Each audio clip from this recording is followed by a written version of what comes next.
এখন কারো সাথে আর তেমন কথা বলতে ইচ্ছে করে না। ইচ্ছে হয় না কাউকে ফোন করে কয়েক মিনিট কথা বলি। এমনকি কেউ কল করলেও কল ব্যাক করতে মনে থাকে না। মেসেজের রিপ্লাই করতেও ইচ্ছে করে না। যাদের সঙ্গে কথা না বললেই নয়, তাদের সঙ্গেও দু একটু কথা বললেও সব বিষয় নিয়ে কথা বলতে ইচ্ছে হয় না। মন খারাপ, সমস্যা কোনোটাই কাউকে বলতে ভালো লাগে না। এসবের জন্যে আমি দুঃখিত।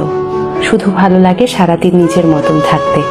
ব্যস্ত থাকি বা না থাকি, তবু নিজের সঙ্গটাই মাত্রাতিরিক্ত প্রিয় হয়ে উঠেছে।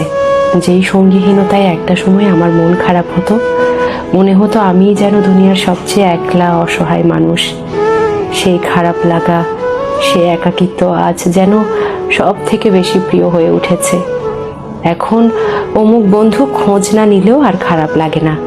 কেউ ভুল বুঝলেও নিজেকে আর প্রমাণ করতে ভালো লাগে না। যারা আমার উপর অভিমান রাখেন কিংবা ভুল বোঝেন, আমি দুঃখিত।